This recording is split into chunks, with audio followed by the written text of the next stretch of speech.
अस्सलाम वालेकुम रहमतुल्लाहि व बरकातुहू। This is sir Nasim Zulfiqar और आज की इस वीडियो में NED university of engineering and technology Karachi के इंग्लिश के 2024 के जो है वो पास पेपर्स को हम यहाँ पर डिस्कस करेंगे।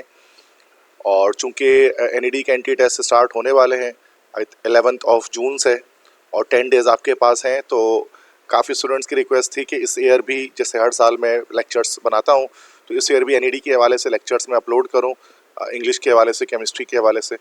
तो जहाँ तक केमिस्ट्री की बात है, तो केमिस्ट्री के अंदर मैंने कंप्लीट लेक्चर्स जो है ना वो डिलीवर कर दिए हैं। केमिस्ट्री में किसी और लेक्चर की नीड है नहीं, ठीक है।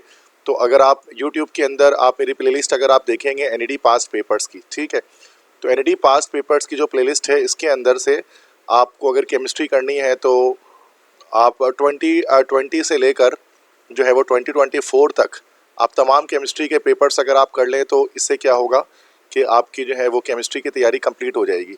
सेम इसी तरह से इंग्लिश के लिए भी सेम ऐसा ही है कि 2020 से लेकर 2024 तक के पेपर्स अगर आप कर लें तो आपकी इंग्लिश की तैयारी भी इसमें कंप्लीट हो जाएगी।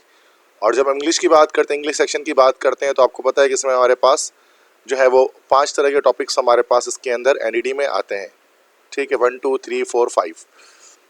अब इसमें क्या है कि फर्स्ट टॉपिक एक तो हमारे पास आता है कॉम्प्रीहेंशन, कि कॉम्प्रीहेंशन या पैसेज, इससे हमारे पास क्वेश्चन आते हैं। और कॉम्प्रीहेंशन के अलावा इसमें हमारे पास क्वेश्चन आते हैं साइनोनियम से, साइनोनियम पूछे जाते हैं। इसी तरह से वोकैबुलरी इन कॉन्टेक्स्ट से क्वेश्चन आपके पास आते हैं, वोकैबुलरी इन कॉन्टेक्स्ट। और इसी तरह से आपके पास क्वेश्चन इससे आते हैं सेंटेंस कंप्लीशन के, सेंटेंस कंप्लीशन जिसमें ब्लैंक्स को फिलअप करना पड़ता है। और इसके अलावा आपके पास क्वेश्चन आता है स्पॉटिंग एरर से या एरर डिटेक्शन से। तो ये इन तमाम टॉपिक्स को जो है वो मैंने अपने यूट्यूब पे और एनईडी पास पेपर्स की प्लेलिस्ट में जो है वो अपलोड किया हुआ है। और टोटल इसके अंदर वह 60 लेक्चर्स हैं। अगर आप सारे देख पाएँ तो well and good, otherwise at least 2020 से 2024 तक के लेक्चर्स आप लाजमी देखें if you want to score 85+ marks in NED entry test, ठीक है। तो इंग्लिश के अंदर और केमिस्ट्री के अंदर ईजिली आप जो है वो 20+ मार्क्स गेट कर लेंगे अगर आप इस प्लेलिस्ट को देखें, ठीक है। तो आज मैं एनईडी के हवाले से जो 2024 में सेंटेंस कंप्लीशन, स्पॉटिंग एरर और वोकैबुलरी इन कॉन्टेक्स्ट के क्वेश्चंस हैं, तो वो यहाँ पर मैं आपको करा रहा हूँ। और इसके अलावा जितने भी मैंने यूट्यूब पर अपने लेक्चर्स अपलोड किए हैं, अगर आपको उनके पीडीएफ रिक्वायर हैं, जितने भी पास पेपर्स हैं केमिस्ट्री के, इंग्लिश के या फिर फिजिक्स के, मैथ्स के, बायो के, कंप्यूटर के, तो ये मेरा व्हाट्सएप नंबर है 0300 215 2272 जो स्क्रीन पर दिख रहा है। अगर आप अगर मुझे मैसेज करेंगे तो मैं अपने तमाम जो है वो पीडीएफ्स आपको जो है वो प्रोवाइड कर दूंगा। और ये पीडीएफ्स जो है वो पेड होंगे, लेकिन एक बहुत ही स्मॉल अमाउंट ऑफ चार्जेस पर मैं आपको इसको दे दूंगा ताकि आप अपनी तैयारी अच्छी तरह कर सकें, रिवीजन कर सकें, ठीक है। तो ये नंबर आप लाजमी नोट डाउन कर लें इससे पहले कि हम लेक्चर को स्टार्ट करें, ठीक है। तो अब हम आते हैं यहाँ पर जो 2024 में जो सेंटेंस कंप्लीशन, स्पॉटिंग एरर और वोकैबुलरी इन कॉन्टेक्स्ट के क्वेश्चन आए थे, तो इसके अंदर मैंने 62 क्वेश्चंस यहाँ पर इस लेक्चर में मैं यहाँ पर डिस्कस करूँगा जो मोस्ट इंपॉर्टेंट है। और ये 2024 के राउंड 1 राउंड 2 के क्वेश्चंस हैं। तो तमाम स्टूडेंट्स जो इस साल राउंड 1 में अपियर हो रहे हैं 11 जून से, तो वो लाजमी इन लेक्चर्स को वॉच करें, ठीक है। तो फर्स्ट क्वेश्चन देखें जो आ रहा है हमारे पास, ये हमारा सेंटेंस कंप्लीशन से होता है जिसमें एक ब्लैंक्स होती है और ब्लैंक्स को आपको फिलअप करना होता है। और सेंटेंस कंप्लीशन जो होता है वो टोटली जो है ग्रामेटिकल बेस्ड होता है, ग्रामेटिकल बेस्ड होता है और उसके अंदर ग्रामर की स्किल्स आपकी जो है वो रिक्वायर्ड होती हैं, ठीक है। तो फर्स्ट टाइम से यूज़ है the UN reserves funds specially dash to development of member nations. तो contribute, contributing, to contribute, contributed, ठीक है। तो अब चूँकि यहाँ पर बताइए एक रिपीटेड एक्शन की बात की जा रही है कि यूएन के रिजर्व फंड जो है वो स्पेशली कंट्रीब्यूट करते हैं मेंबर नेशंस के डेवलपमेंट के लिए। तो चूँकि अब यहाँ पर ये रिपीटेड एक्शन है तो दैट्स वाई ये टेंस हमारे पास जो होने वाला है, this should be present simple tense, ठीक है बेटा। तो ये प्रेजेंट सिंपल टेंस होने वाला है।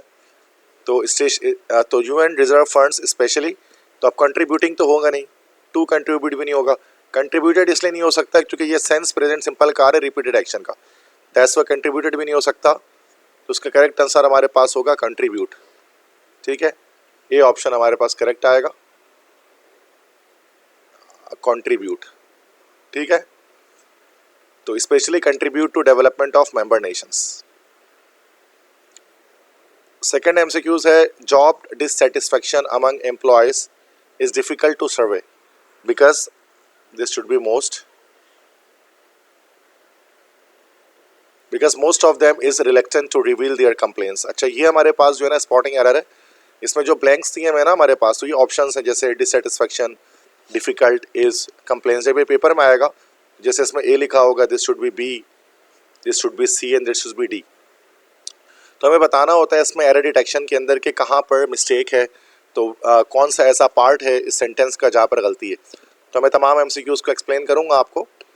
तो job dissatisfaction among employees is difficult to survey because most of them is reluctant to reveal their complaints लिखा हुआ है ना। तो यहाँ पर ये जो इज़ है ना, ये यहाँ पर फॉल्टी जो है वो एक फ्रैक्शन है।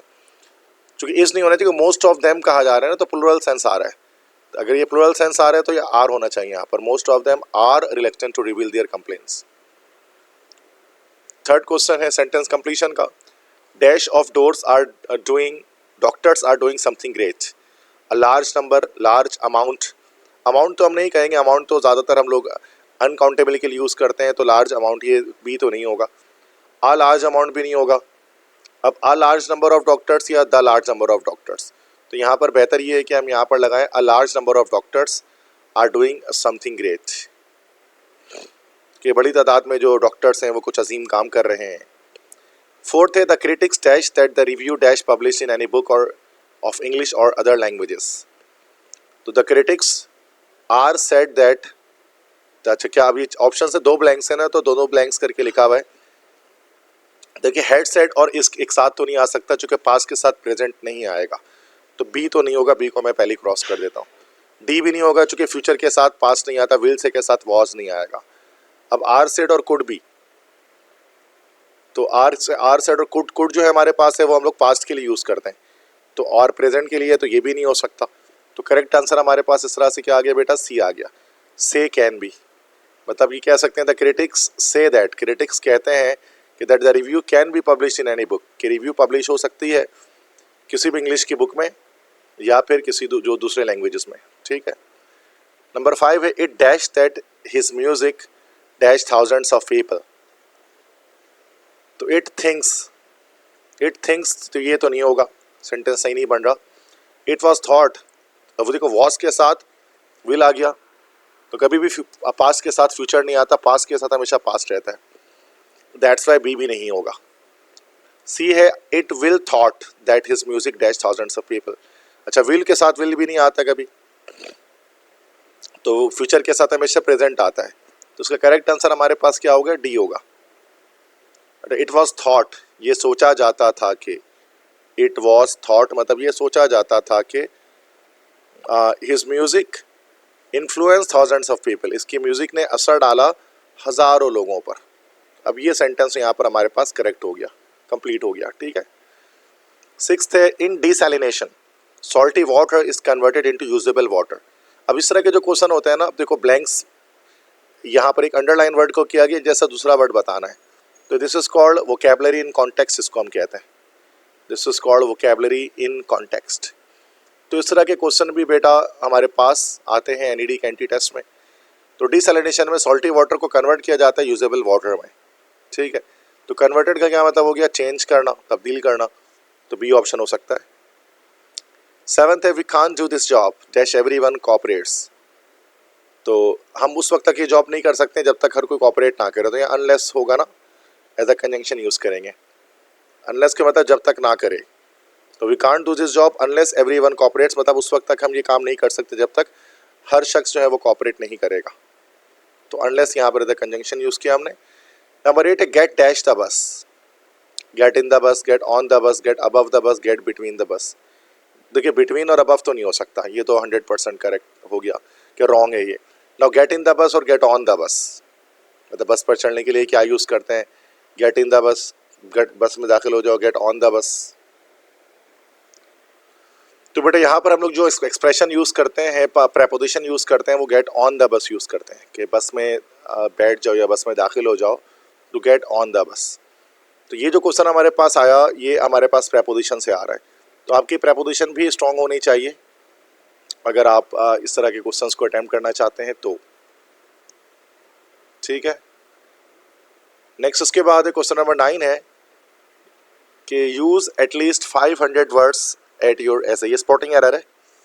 Use at least 500 words at your ऐसे, तो यहाँ पर जो गलती ढूंढनी है तो एट में गलती होगी, तो एट तो नहीं होना चाहिए थे, यहाँ पर होना चाहिए था इन योर ऐसे। अपने ऐसे में कम से कम 500 वर्ड का इस्तेमाल करो। नंबर 10 है it is best to treat disease at its dash stage. ये बेहतरीन होता है कि जो डिजीज़ को अपने डैश स्टेट पर ट्रीट कर लिया जाए, तो ये हो जाएगा इंसिपिएंट। इंसिपिएंट का मतलब क्या होता है? इसका मतलब होता है इनिशियल। इंसिपिएंट और इनिशियल दोनों का सेम मतलब होता है, उसके मतलब होते हैं इब्तिदाई। मतलब कि ये बेहतरीन होता है कि आप इब्तिदाई स्टेजेस में ही डिजीज़ को क्यूर कर लें, तो this should be incipient, incipient, ठीक है। MCQ 11 है some have a very dash sense of hearing although missed, यहाँ पर भी मोस्ट होगा, although most do not hear sounds audible to the human ears. तो कुछ लोग बहुत ज़्यादा सुनने की सलाहियत रखते हैं, जबकि कुछ लोग नहीं सुन सकते हैं वो आवाज़ें जो इंसानी कान सुन सकते हैं। तो वेरी कीन, डार्क, ब्राइट, डल, तो कीन से यहाँ पर होगा कीन, कीन सेंस ऑफ हियरिंग, मतलब कीन मतलब बहुत ज़्यादा। कुछ लोगों के बहुत ज़्यादा सेंस होते हैं हेयरिंग करने के, जबकि कुछ लोग सुन ही नहीं पाते। तो ऑल्दो जबकि आल्दो आ गया तो उसका मतलब क्या नेगेटिव स्टेटमेंट यहाँ पर आएगी ना आगे, तो ज़्यादातर लोग सुन ही नहीं पाते हैं, जो आम कानों को सुनाई देने वाली आवाज़ें होती हैं उनको। नंबर 12 है आर्कियोलॉजिस्ट, मतलब माहिर आसार कदीमा को कहते हैं आर्कियोलॉजिस्ट। तो दिस इज माहिर आसार कदीमा।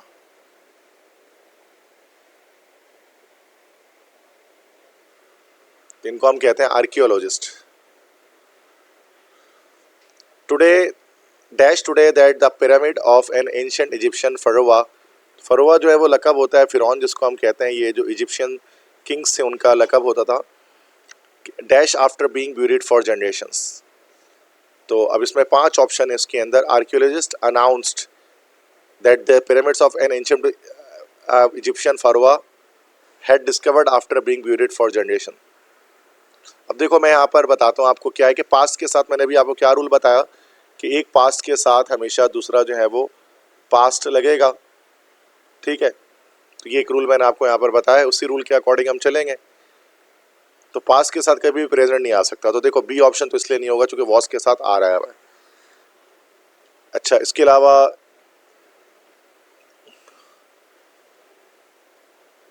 अनाउंस और इज डिस्कवर्ड, तो archaeologist dash today that the pyramids of an ancient Egyptian pharaoh, तो अनाउंस टुडे,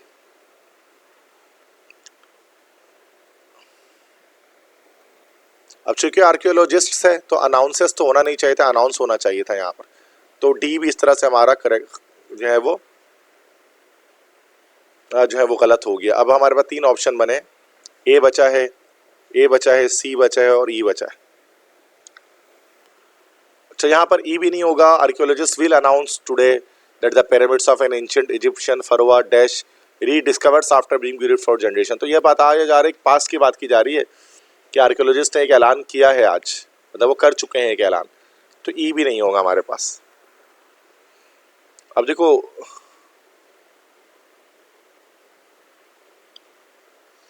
तो ये देखो टुडे चुके आ गया ना, यहाँ पर टुडे चुके आ गया, टुडे आने पर हम इस टेंस को पास्ट नहीं बना सकते। टुडे जब आ जाता है तो ज़रूरी है कि ये टेंस हमारा जो है वो प्रेजेंट में रहे, दैट्स वाई ए भी नहीं हो सकता पास्ट में। तो हमारे पास जो करेक्ट आंसर आया इसका वो सी आया कि archaeologist have announce today that the pyramids of an ancient Egyptian pharaoh has been rediscovered after being buried for generations. मतलब आर्कियोलॉजिस्ट ने आज ऐलान किया कि जो एहराम है एक कदीम इजिप्शियन फिरौन के, वो उनको दोबारा से दरियाफ्त कर लिया गया है सदियों तक दफन होने के बाद। उसका मतलब ये हुआ, ठीक है। तो इस तरह से बेटा हम एलिमिनेशन मेथड के थ्रू भी हम लोग सॉल्व कर सकते हैं। तो ये एमसीक्यूज़ को सॉल्व करने का एक मेथड होता है एलिमिनेशन मेथड। एलिमिनेशन मेथड में क्या किया जाता है बेटा, बहुत बेसिक चीज़ है कि इसमें हम लोग जो रॉन्ग आंसर्स हैं उनको हम एलिमिनेट करते हुए चलते हैं यहाँ तक कि हम राइट ऑप्शन तक पहुँच जाते हैं। तो ये भी एक लॉजिकल वे है, लॉजिकल मेथड है to solve any of the MCQs, ठीक है। 13th है put the plants dash to the window, मतलब कि पुट द प्लांट मतलब प्लांट को रख दो विंडो के आसपास, करीबी रख दो, तो नेक्स्ट टू द विंडो होगा। अच्छा, पुट द प्लांट, अच्छा यहाँ पे टू शायद यहाँ से टू हटा लेते हैं हम, to the window with the window, next to the window, out the window. तो यहाँ पर होना चाहिए नेक्स्ट टू द विंडो होना चाहिए ना, कि उसके बराबर में रख दो प्लांट को, next to the window. 14th है those who persist in the endeavor at long last dash over the odds of life। Endeavour का मतलब क्या होता है बेटा? एंडीवर के मतलब होते हैं जद्दोजहद या कोशिश।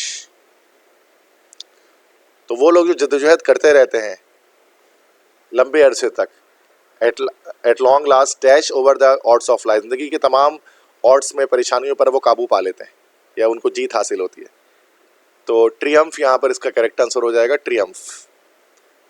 ट्रियम्फ के क्या मतलब होता है बेटा? ट्रियम्फ का मतलब होता है जीत या विक्ट्री, ट्रियम्फ। तो उसके मतलब होते हैं जीत या फतेह। 15th है since I dash mister Roger I will not tolerate his behaviour. Tolerate का मतलब होता है बर्दाश्त करना। चूंकि मैं नफरत करता हूँ मिस्टर रोजर से, इसलिए मैं उनका ये बिहेवियर बर्दाश्त नहीं कर सकता। तो ये सिंस आई हेट हो जाएगा हमारे पास, ठीक है। तो since I hate mister Roger, तो हेट मीन्स होता है नफरत करना, ठीक है।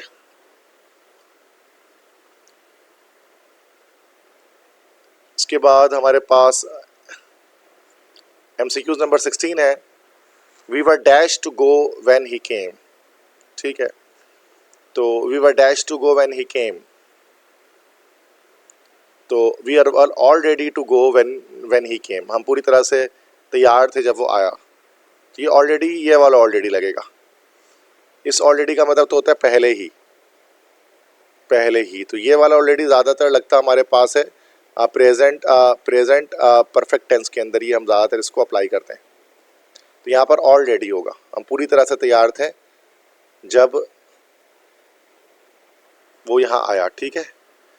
नंबर 17 है as she dash retirement she became more thoughtful and withdrawn from worldly comforts. तो जैसे उसने रिटायरमेंट लिया तो वो ज़्यादा सोचो विचार करने लगी और दुनियावी आसाइशों से वो दूर हो गई। तो यहाँ पर हो जाएगा बेटा इसका टुक। टेक की सेकंड फॉर्म होती है टुक, टुक मतलब लिया। तो जैसे ही उसने रिटायरमेंट लिया तो फिर उसने अपने आप को दुनियावी आसाइशों से दूर कर लिया। 18th है the teacher asked him to dash his mistake. Teacher ने उससे कहा कि वो अपनी गलती को कबूल करे। तो एक्सेप्ट जो है ना यहाँ पर वो हमारे ये ए वाला एक्सेप्ट यूज़ करेंगे। तो ये वाला ए वाला एक्सेप्ट यहाँ पर लगेगा। ये वाला जो ए वाला जो एक्सेप्ट होता है उसके मतलब होता है कबूल करना। ई वाला एक्सेप्ट जो होता है उसके मतलब होते हैं सिवाय। ए वाला जो एस्पेक्ट होता है उसके मतलब होते हैं आपका ओपिनियन, आपका अपना एक नज़रिया। और इंस्पेक्ट का मतलब तो होता है छानबीन करना, छानबीन करना या तफ्तीश करना किसी भी चीज़ पर। तो एक्सेप्ट हो जाएगा बेटा ये, ठीक है। 19th है only dash Nations export diamonds. तो कुछ ही नेशन जो है वो डायमंड्स को एक्सपोर्ट करते हैं। तो बी तो नहीं होगा, दो बार ओनली तो आएगा नहीं। सम नेशंस एक्सपोर्ट डायमंड, फ्यू या अफ्यू में से एक होगा। Only few Nations export diamond. Few तो नेगेटिव सेंस देता है और अफ्यू पॉजिटिव सेंस देता है, तो ज़्यादातर अफ्यू यूज़ करते हैं। तो यहाँ पर यही ऑप्शन सी ऑप्शन करेक्ट होगा, only a few Nations export diamonds. ये पॉजिटिव सेंस देता है, फ्यू जो है वो नेगेटिव सेंस देता है, मतलब ना होने के बराबर। 20 है as soon as acid dash with base salt and water are formed. जैसे ही एसिड की रिएक्शन बेस के साथ होता है तो सॉल्ट और वाटर बनता है। एसिड चूँकि हमारे पास जब हम देखते हैं कि एसिड चूँकि ये जो वर्ड लिखा हुआ है एसिड सिंगुलर है तो इसके साथ रिएक्ट्स आएगा। और ये चूँकि प्रेजेंट सिंपल टेंस है, यूनिवर्सल ट्रूथ है, साइंटिफिक ट्रूथ है, तो प्रेजेंट सिंपल टेंस में उसको बनाया जाएगा। दैट्स वाई रिएक्टेड हम नहीं लगा सकते यहाँ पर। तो this is the tense is actually present simple, because ये हमारा रिपीटेड एक्शन है, ठीक है। तो ये 20 का आंसर हो जाएगा रिएक्ट्स।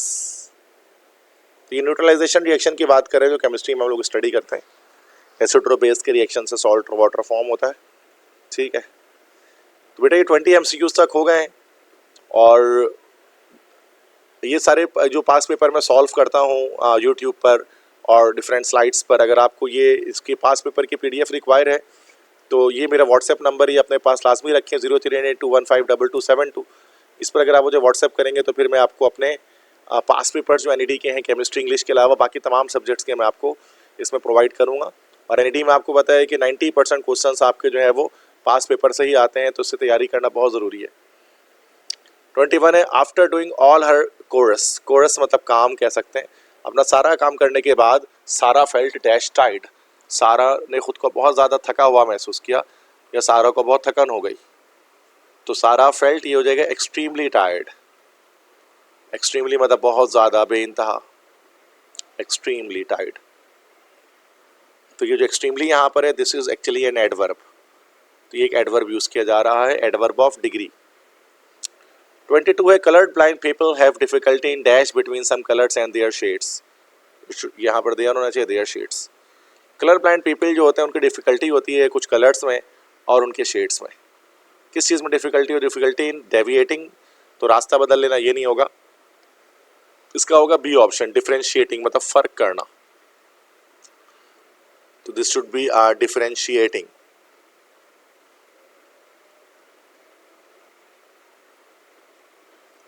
मीन्स फर्क करना। तो कुछ लोग जो होते हैं जो कलर ब्लाइंड होते हैं, अब उनको जैसे कि रेड और ब्लैक, सॉरी रेड और ग्रीन कलर हो गया जिस तरह से, इसमें वो कंफ्यूज हो जाते हैं, डार्क शेड्स वगैरह शेड्स को आपस में डिफरेंशिएट नहीं कर पाते, तो कलर ब्लाइंड पीपल जो होते हैं। 23 है he dash that we should, this should be ask, he dash that she would ask, या सॉरी पास होगा, सॉरी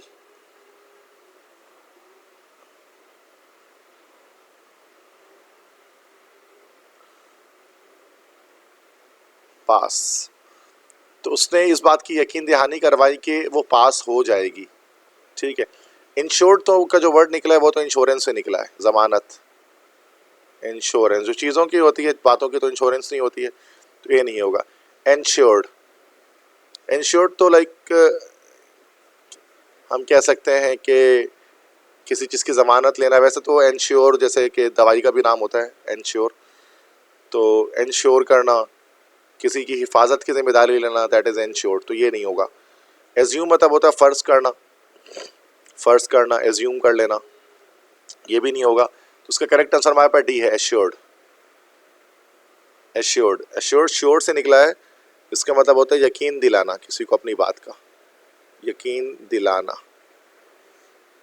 नेक्स्ट 24 है the dash chosen for construction of the building is in the heart of the city, मतलब जो जगह चुनी गई थी building की कंस्ट्रक्शन के लिए वो इस शहर के दिल में थी, तो साइट यहाँ पर हो जाएगा ना आंसर में, SITE साइट। साइट का मतलब सिंपली होता है मकाम, मकाम साइट, SITE साइट। सिटीज़ नहीं होगा, सिटीज़ का मतलब होते हैं शहर, तो यहाँ पर नहीं आना। स्लाइट, स्लाइट मतलब होता है थोड़ा सा, थोड़ा सा, और ये वाला जो साइट होता है ना, इस दोनों होमोफोन्स हैं, ये भी साइट है ये भी साइट है, बट ये वाला जो साइट होता है उसका मतलब होता है नज़ारा, नज़ारा, ठीक है। 25 है it is the story of 2 men and a batch of dash armoured cars, ये कहानी है 2 आदमियों की और डैश आर्मर्ड कार्स की, तो डिसीज्ड, डिजीज्ड, डिक्रेपिट, डिफीटेड, तो ये हमारे पास हो जाएगा इसका डिक्रेपिट, इसका आंसर हो जाएगा, ठीक है। डिक्रेपिट किसे कहते हैं, इसका मतलब होता है तबाहशुदा, तबाहशुदा। डिसीज का मतलब तो होता है मुर्दा, मरा हुआ, डिजीज मतलब तो होता है लाइक बीमारी, डिफीटेड मतलब होता है हारा हुआ, हारा हुआ, ठीक है। तो यहाँ सी होगा डिक्रेपिट। 26 से he could not sleep because he was dash by mosquitoes, वो सो नहीं पाया बिकॉज उसको काट लिया था मस्कीटोज ने। ही वॉज डैश, अब देखो he was dash by mosquitoes है, तो ये टेंस यहाँ पर जो हमारे पास स्ट्रक्चर आ रहा है वो पैसिव वॉइस का आ रहा है। पैसिव में वॉज के बाद हमेशा वर्ब की थर्ड फॉर्म आएगी, बिट जो है ना वो वर्ब की सेकंड फॉर्म है, बिट, बिटेन जो है वो वर्ब की थर्ड फॉर्म है। बाइटर तो मतलब होता है काटने वाला, द वन हु बाइट्स, काटने वाला, तो सी तो नहीं होगा हमारे पास, तो यहाँ पर बी होगा, बिटन बाय मस्कीटोस। 27 MCQs है there is a dash number of fatty acids and carbohydrates in some of the imported chocolates, ठीक है। तो बड़ी तादाद, there is a dash number, मतलब इम्पोर्टेड चॉकलेट्स के अंदर बहुत थोड़ी सी मिकदार होती है फैटी एसिड और कार्बोहाइड्रेट की इम्पोर्टेड चॉकलेट्स में। नेग्लिजिबल, नेग्लेक्टेड, नेग्लेक्टिंग, नेग्लिजेंट, तो नेग्लिजिबल होगा, नेग्लिजिबल। तो नेग्लिजिबल का क्या मतलब होता है? नेग्लिजिबल के मतलब होता है बहुत थोड़ा सा, मीन्स कि ना होने के बराबर, ना होने के बराबर, जिसको इग्नोर किया जा सके, इसके मतलब होता है हमारे पास नेग्लिजिबल। 28 है, Caroline was so dash by Stephen's rudeness that she left the office party abruptly. Caroline इतनी ज़्यादा मुतासिर हुई स्टीफेंस के रूडनेस के कि वो घर चली गई, ऑफिस छोड़कर चली गई, ऑफिस पार्टी छोड़कर चलेगी फौरन से। एब्रप्टली, एब्रप्टली का मतलब होता है फौरन से, अचानक से। रूडनेस मतलब रूखापन, ठीक है, रूखापन, रूडनेस। तो यहाँ पर कैरोलिन तो नाम है, तो यहाँ पर हो जाएगा अफेक्टेड, ए से अफेक्टेड। तो अफेक्टेड क्यों यहाँ पर होगा? अफेक्टेड के मतलब होता है हमारे पास है मुतासिर होना, किसी चीज़ से मुतासिर होना। तो वो इतने ज़्यादा मुतासिर हुए स्टीफन की रूडनेस से कि वो ऑफिस छोड़कर चले गए। ये ई से इफेक्टेड ना, इफेक्ट एक नाउन है, तो ये कोई वर्ड ही नहीं होता, क्योंकि नाउन तो हमारे पास पता है उसकी फॉर्म्स नहीं होती हैं। 29 the thrift store, thrift store मतलब चोर बाजार कह सकते हैं आप इसको, जहाँ पर सस्ती चीज़ें मिलती हैं, या लुंडा बाजार जिसको आप कहते हैं। Sells dash second hand clothing of good quality, sells cheap, अच्छा CHEAP चीप तो नहीं होगा, CHEAP चीप होगा, कि वो वहाँ पर आपको पता है लुंडा बाजार वगैरह जो होता है उसमें चीप या सस्ते कपड़े मिलते हैं सेकेंड हैंड, लेकिन अच्छी क्वालिटी के वो होते हैं। 30 है, Paul is the dash of a large Fortune. Paul जो है ना वो वारिस है एक बहुत बड़े फॉर्च्यून का, फॉर्च्यून से मुराद यहाँ पर है दौलत, वैसे किस्मत भी होती है। IRS नहीं कह सकते जो कि फीमेल नहीं है ना, तो this should be heir, H silent होता है, या ईयर कहते हैं इसको। ईयर का मतलब क्या होता है? ईयर का मतलब होता है वारिस, जिसको जायदाद मिलती है। लेटस तो सलाद पत्ता कहलाता है, लेटस तो पॉसिबल ही नहीं है, ये तो सलाद पत्ते को लेटस बोलते हैं, जिसको आइसबर्ग भी आप कहते हैं। एयर, एयर में तो हवा को हम लोग कहते हैं, ये नहीं हो सकता, ये एयर होगा जो वारिस जिसके मतलब होता है। ठीक है बेटा, ये 30 MCQs हमने यहाँ पर कर लिए, ठीक है। तो अगेन जो स्टूडेंट्स हैं मैं उनको बता दूं कि अगर आपको NED के पास पेपर्स रिक्वायर हैं PDF, तो ये मेरा व्हाट्सएप नंबर है 030021522272, इस पर आप मुझे व्हाट्सएप करें तो NED के तमाम जो इंपॉर्टेंट पास पेपर्स हैं तो मैं आपको व्हाट्सएप के थ्रू प्रोवाइड कर दूंगा विद अ मिनिमम कॉस्ट। 31 पे आते हैं। The light shined cross Jimmy's freshly shaved dash head. तो लाइट चमकी जिमी के गंजे सर पर, क्योंकि जाहिर सी बात इसका सर गंजा होता है तो उस पर रोशनी चमकती है, तो इसके लिए हम यहाँ पर बाल्ड कह सकते हैं। बाल्ड, बाल्ड मतलब टकला या गंजा, गंजा, ठीक है। तो जो गंजे लोग होते हैं ना, उनके जो बाल होते हैं, उनके जो सर होते हैं ना, वो चमकते हैं जब उसमें रोशनी पड़ती है, ठीक है। 32 है, those who dash loudest really have much to say. Those who whisper snore ball ball, तो यहाँ पर हो जाएगा बॉल, मतलब जो लोग चिल्ला चिल्ला कर बात करते हैं उनके पास कुछ ज़्यादा नहीं होता बात करने के लिए। विस्पर का मतलब तो होता है सरगोशी करना, स्नोर मतलब होता है खर्राटे लेना। इस BALL बॉल का मतलब होता है चिल्लाना, गले फाड़ कर चिल्लाना, बॉल। और BALL बॉल तो सिंपली ये गेंद हमारे पास है, ठीक है। तो ये BALL बॉल होगा कि वो लोग जो बहुत चिल्ला चिल्ला कर बातें करते हैं उनके पास बात करने के लिए असल में कुछ नहीं होता।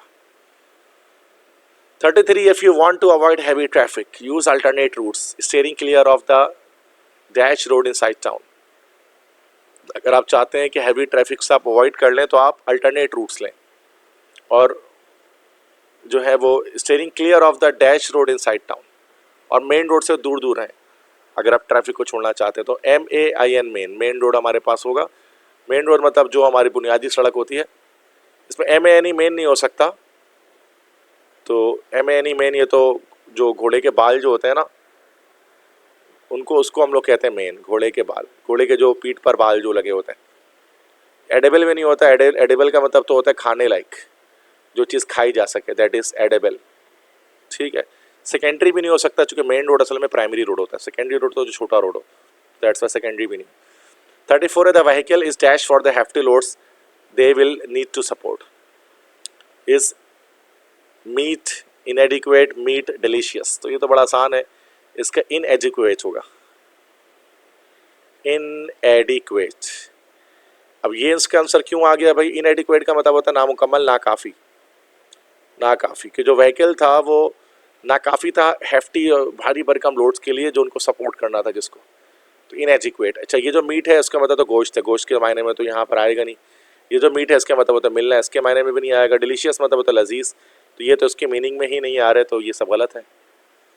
35 है, Carrie was so dash after work, comma she fell asleep fully clothed in the bathtub. तो कैरी जो है वो इतना ज़्यादा थक चुकी थी काम करने के बाद कि वो सो गई पूरे कपड़े पहन कर ही बाथ टब के अंदर। ठीक है, तो she fell asleep slowly clothed in the bathtub. ठीक है, तो was so beat energetic seasick, तो ये यहाँ पर बेटा इसका आंसर यहाँ पर होगा बीट, BEAT बीट। ये जो बीट है ना, बीट की एक मतलब तो होता है मारना, लेकिन एक बीट के एक और मायने हम लोग टायर्ड या थके के मायने में भी लेते हैं, थकन के मायने में।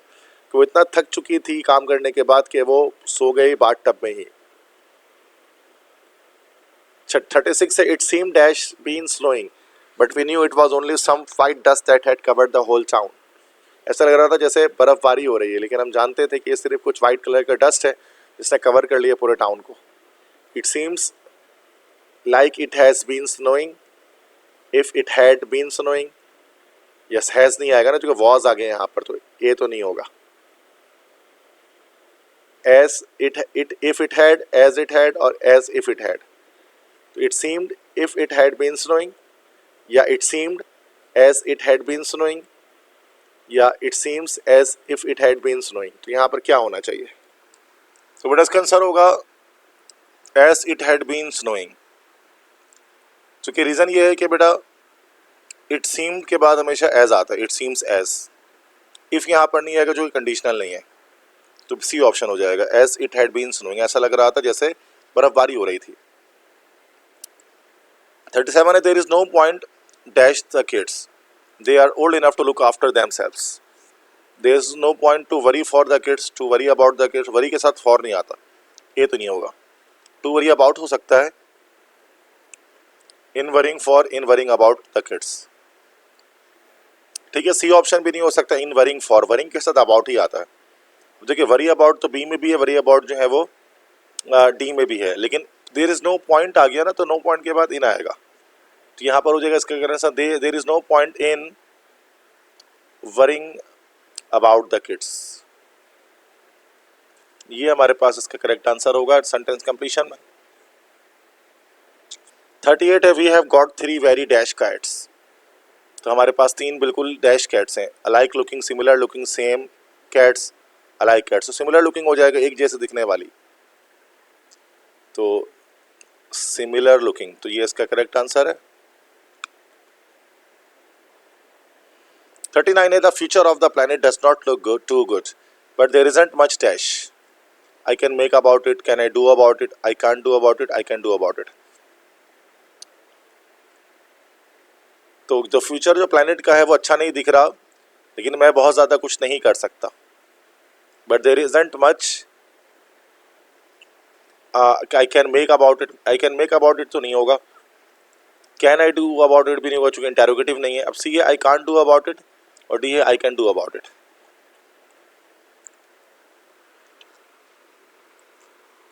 तो बेटा यहाँ पर होगा but there isn't much I can do about it. मतलब दुनिया का मुस्तकबिल मुझे ठीक नहीं लग रहा है इस सैयारे का, इस अर्थ का, लेकिन मैं कुछ ज़्यादा नहीं कर सकता अकेले। जाहिर सी बात है, single man can not change this world, this is I can do about it. ये करेक्ट आंसर हुआ इसका। MCQs 40, although it seems to have been a fixture of the square since the city's origin, the product market opened only dash। तो यहाँ पर हो जाएगा कि product market अभी अभी खुली है, तो सी हो जाएगा इसका हमारा आंसर रिसेंटली। रिसेंटली, रिसेंटली का मतलब अभी अभी। ठीक है। 41 है, although there is not a great deal we can do to prevent storage of information about ourselves in computer databanks, we are not entirely dash, indispensable, neglectful, anonymous, helpless। तो अगरचे there is not a great deal we can do to prevent storage of information about ourselves in computer databanks, we are not entirely dash। हम पूरी तरह से helpless, यहाँ पर उसका D option हो जाएगा, हेल्पलेस। हेल्पलेस मतलब बेयार और मददगार। कह रहे हैं कि जैसे आजकल होता है कि सोशल मीडिया वगैरह पे और डिफरेंट तरह से फेसबुक पे, गूगल पर, और हमने सारी इन्फॉर्मेशन अपनी ऐड कर दी है, तो हमारी इन्फॉर्मेशन पूरी तरह से कंप्यूटर डेटा बैंक में मौजूद है, ठीक है।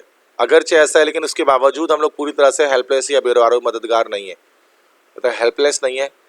तो बहुत सारी चीज़ें अभी भी हैं जो कि कंप्यूटर डेटा बैंक्स के पास मौजूद नहीं है, इसका मतलब शायद ये है, ठीक है। 42 है एमेलिया एयरहर्ट, कोई नाम है ये, recognised as a pioneer in aviation, मतलब जो जहाज उड़ाना एविएशन, उसकी पायनियर समझी जाती हैं। Dash praise for a successful solo flights as well as her efforts to open the male dominated field to other women. उनकी तारीफ की जाती है चूँकि उन्होंने अकेले पूरे जहाज़ को उड़ाया और उन्होंने ये भी कोशिश की कि वो फील्ड जो सिर्फ मर्दों के लिए थी उसमें औरतें भी शामिल हो जाएं। तो एमिलिया एयरहार्ट शायद ये फर्स्ट पायलट वगैरह होंगी। तो एम्बॉडिड, गार्नर्ड, होर्ड, कंबाइंड, इसका हो जाएगा गार्नर्ड। मतलब गार्नर्ड का मतलब यहाँ पर हो जाएगा जमा किया, जमा किया, गार्नर्ड, ठीक है। तो उन्होंने जमा किया प्रेस, मतलब तारीफें जमा की तब, तो उन्होंने चूंकि वो फील्ड औरतों के लिए ओपन की जो सिर्फ कभी मर्दों के लिए थी। 43 है while attempting to reach his home before the storm, the bicycle of John broke down. It happened that John's bike broke down. The storm caught John. John had an accident on his bicycle. तो क्या past के दो action है ना भाई। अब जब past का डबल एक्शन होता है तो एक एक्शन हमारा पास्ट इंडेफिनिटिव में बनता है, तो ये डी ऑप्शन होगा, John had an accident on his bicycle. John का एक्सीडेंट हो गया उसके बाइसाइकिल से, इससे पहले जब वो घर पहुंच रहा था। 44 neither Jane nor her brothers dash a consent form for tomorrow's field trips. अब ये हमारे पास जो एमसीक्यूज आया है, ये जो टॉपिक है ये सब्जेक्ट वर्ब एग्रीमेंट। तो ये सब्जेक्ट वर्ब एग्रीमेंट के थ्रू भी हम लोग जो है वो क्या करते हैं, सेंटेंस कंप्लीशन को कंप्लीट करते हैं। नीदर नॉर जब आता है ना, तो नाइदर नॉर जब आएगा तो नॉर के बाद जो हमारे पास होगा ना सब्जेक्ट, उसके लिहाज से हम लोग फैसला करेंगे। तो नॉर के बाद हर ब्रदर्स है, तो यहाँ पर हो जाएगा नीड,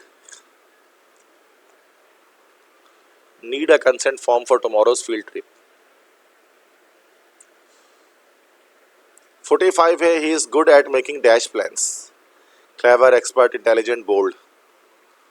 जब प्लान्स जो होते हैं वो बोल्ड होते हैं ना, बहादुराना प्लान्स, तो ये हो जाएगा बोल्ड प्लान्स। 46 है unsure of her English skills she is dash to speak in the class. अपने इस इंग्लिश स्किल्स से अनश्योर होने के बावजूद she is dash to speak in the class, मतलब चूंकि उसको इंग्लिश स्किल्स अच्छी नहीं आती थी तो वो परेशान होती थी क्लास में बोलने से, इंग्लिश में बात करने से। तो ये हो जाएगा परप्लेक्स्ड। परप्लेक्स्ड का मतलब क्या होता है, परप्लेक्स्ड का मतलब यही होता है अनॉयड, अनॉयड होना, परेशान होना कह सकते हैं, परेशान के मायने में ले सकते हैं उसको।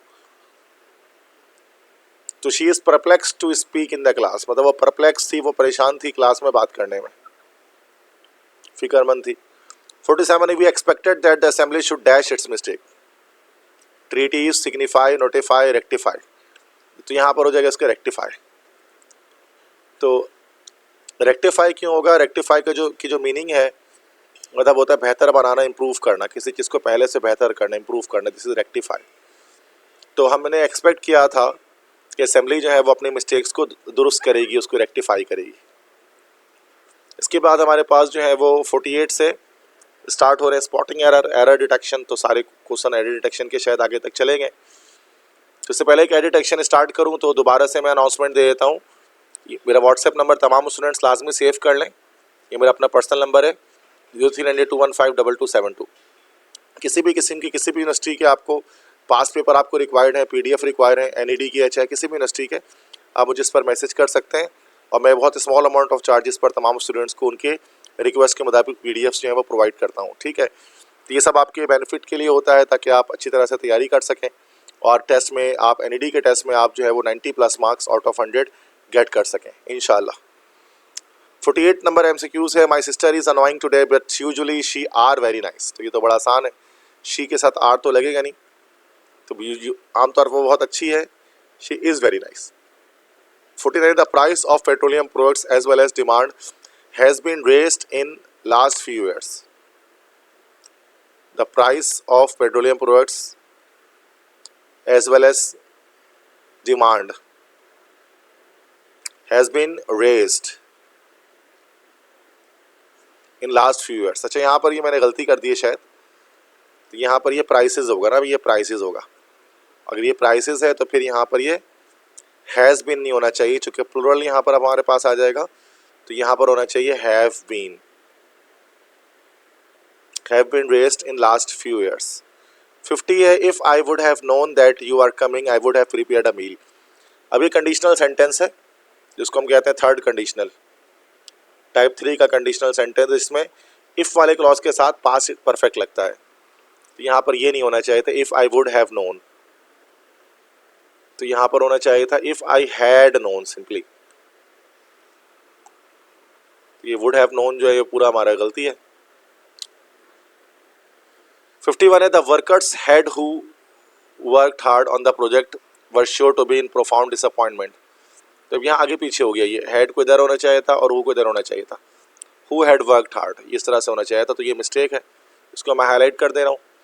MCQs 52 है, he was not only expected to contribute funds to the project but to work। अच्छा, नॉट ओनली के साथ बट आल्सो आता है, ठीक है, तो यहीं पर गलती आ गई, बट आल्सो। तो याद रखिएगा कि अगर नॉट ओनली कभी भी आपके पास आएगा तो उसके साथ बट आल्सो लगाना है। 53, none of us knows what the outcome of the battle between the coordinator and us will be। हमें से कोई नहीं जानता, none of us knows what the outcome of the battle between the coordinator and us will be। तो ये बिल्कुल सही जुमला है, इसमें कोई एरर नहीं है बेटा, ये बिल्कुल करेक्ट है, सारी चीज़ें सही हैं, तो इसमें होगा नो एरर। 54 है, neither of my brothers do anything to make life better for our parents who are both suffering from arthritis. तो नेदर ऑफ माई ब्रदर्स, अच्छा नाइदर जब आ जाता है ये वर्ड ना, तो इसके साथ हम लोग क्या यूज़ करते हैं बेटा, इसके साथ देखिएगा सिंगुलर हम लोग यूज़ करते हैं, सिंगुलर वर्ब। तो यहाँ पर ये डू नहीं होना चाहिए, टू की जगह पर यहाँ पर होना चाहिए था does anything. 55 the teacher set down besides the frightened child and tried to reassure him that the monster was merely imaginary. तो टीचर बैठ गई खौफजदा बच्चे के बराबर में, पहलू में, तो यहाँ पर मसला बिसाइड्स में है, क्योंकि जो बिसाइड्स जो वर्ड है ना, बिसाइड्स के मतलब होता है मजीद या अलावा, एक्सेप्ट के मायने में आता है, लेकिन यहाँ पर जो वर्ड होना चाहिए था वो होना चाहिए था बिसाइड, जिसके मतलब होता है बराबर, बराबर में, तो ये ऐसे यहाँ पर एक्स्ट्रा लगाया गया था। 56 है, इलिटरेसी, इलिटरेसी का मतलब होता है जहालत, नाख्वानदगी। Is an enormous problem, it affects millions of people worldwide and it an impediment to social progress. तो ये भी सारे सही है बेटा, कोई एरर नहीं है इसके अंदर, करेक्ट सेंटेंस है। 57 है, much alike the elephant the mastodon was a forest dwelling animal. Much alike यहाँ पर तो नहीं होना चाहिए था, मच लाइक द एलिफेंट होना चाहिए था, the mastodon was a forest dwelling animal. मतलब एलिफेंट की तरह जो मेस्टोडॉन्स थे, मेस्टोडॉन्स बड़े बड़े जो मैमथ टाइप के जो एनिमल्स उनको कहा जाता है मेस्टोडॉन, ठीक है। तो एलिफेंट्स की तरह से मेस्टोडॉन भी जंगल में रहने वाले थे, तो मच अलाइक नहीं होगा यहाँ पर, ठीक है। 58 है, study of heavenly bodies is known as dash. Heavenly bodies मतलब आसमानी चीज़ें, आसमान में मौजूद चीज़ों के बारे में स्टडी करना क्या कहलाता है, तो this is called actually astronomy. Astronomy कहते हैं, एस्ट्रोनॉमी मतलब फल्कियात, तो एक ऐसा इल्म है फल्कियात जिसमें हम लोग स्टार्स वगैरह को स्टडी करते हैं, ठीक है। MCQ 59 है, I am deeply indebted to you for all your advice and encouragement. Indebted का मतलब होता है मकरूज, मैं आपका मकरूज रहूँगा हमेशा आपके एडवाइस और इंकरेजमेंट की वजह से। तो इसका करेक्ट हो जाएगा हमारे पास सिनोनिम ऑब्लिज्ड, ये वोकैब इन कॉन्टेक्स्ट का सवाल है, उसका ऑब्लिज्ड हो जाएगा। MCQ 60 है, many people praise the actor work but I think he is rather over rated. Over rated को और क्या कह सकते हैं, over rated means over estimated, over rate करना, ओवर एस्टिमेट करना, मतलब कि जिसको बढ़ा चढ़ा कर बयान किया जाता है उसको हम कहते हैं। 61 है, the lectures on quantum physics were invariably soporific. The lecturer droned his ill-prepared material in a manner guaranteed to send even the most ardent student to sleep. कह रहे कि क्वांटम फिजिक्स का जो लेक्चर था वो बहुत ही बोरियत वाला था, नींद दिलाने वाला था, कि जो लेक्चरर था उसने तैयारी भी ठीक तरह से नहीं की थी और एक से एक अच्छा से अच्छा बच्चा भी उसके लेक्चर को सुनकर सो सकता था। तो सपोरिफिक जो है ना, ये वोकेबलरी इन कॉन्टेक्स्ट है, इस जैसा एक और वर्ड ढूंढना है। स्टिमुलेटिंग का मतलब तो जगा देने वाला, जैसे चाय वगैरह होती है ना, तो वो स्टिमुलेटिंग होती है, तो ये तो नहीं होगा, ये तो अपोजिट वर्ड है, जगाने वाला। इंटरेस्टिंग, दिलचस्प, अगर इंटरेस्टिंग होता तो जाहिर सी बात है लोग सोते नहीं, मोटिवेटिंग भी नहीं है तभी लोग सो गए। तो ये हो जाएगा हमारा सीडेटिव। सीडेटिव के मतलब क्या होते हैं, सीडेटिव इंजेक्शंस वगैरह होते हैं ना, ट्रंक्लाइजर वगैरह, इसका मतलब होता है सुला देने वाला, सुला देने वाली चीज़ कोई जो होती है ना, उसको हम लोग कहते हैं सीडेटिव। तो वो जो उसका लेक्चर था वो क्वांटम फिजिक्स का, वो सीडेटिव ही था, ऐसा जो सुला दे, नींद आ जाए जिससे। 62 है, my favourite team has lost 6 consecutive games. Consecutive है, वोकेबलरी इन कॉन्टेक्स्ट है। कंसेक्यूटिव के लिए हम लोग लगातार कहते हैं, सक्सेसिव कह सकते हैं उसको, लगातार। तो मेरी फेवरेट टीम ने लगातार जो है वो 6 मैचेस जो है वो 6 गेम्स लगातार वो हार गई, जो भी इसकी कोई फेवरेट टीम थी, ठीक है। तो बेटा ये कंप्लीट हमारे पास 2024 के एनईडी के पास पेपर्स के sentence completion, vocabulary in context और स्पॉटिंग एरर यहाँ पर हमने किए। आई होप सो आपको ये लेक्चर समझ में आया होगा। लेक्चर समझ में आया तो अपने फ्रेंड्स के साथ शेयर कर दें तमाम ग्रुप्स में जहाँ पर एनईडी टेस्ट की प्रिपरेशन की जा रही है, ताकि वो भी अपनी तैयारी कर सकें। और अगर आपको मेरे पीडीएफ चाहिए एनईडी के पास पेपर्स की, या नोट्स चाहिए मेरे अपने बनाए हुए, तो आप इसके लिए मुझे इस व्हाट्सएप नंबर पर पीडीएफ करें, तो जिस पर मैं आपको एनईडी के पास पेपर एक स्मॉल कॉस्ट पर प्रोवाइड करूँगा, ठीक है। तो बेस्ट ऑफ लक तमाम स्टूडेंट्स को अपने एनईडी के टेस्ट के लिए, राउंड 1 के लिए। तमाम स्टूडेंट्स इंशाल्लाह 90+ मार्क्स से कामयाब होंगे। और आपको एनईडी के टेस्ट पेपर के, मैंने बताया कि एनईडी पास पेपर की प्लेलिस्ट है, तो वो आप देख लेंगे मेरे चैनल पर, शायद मैं डिस्क्रिप्शन पे भी डाल दूंगा, तो वहाँ से आप लोग उसकी तैयारी कर लीजिएगा। 60 लेक्चर्स अगर सारे देख लें तो बहुत अच्छी बात है, ठीक है। स्टूडेंट्स अपना बहुत सारा ख्याल रखिएगा, मुझे अपने दुआओं में याद रखिएगा। इंशाल्लाह जल्द हाजिर होंगे नए लेक्चर के साथ। तब तक के लिए अपने टीचर संडे सिंधुल फ़िकार को इजाज़त दें। अल्लाह हाफिज़।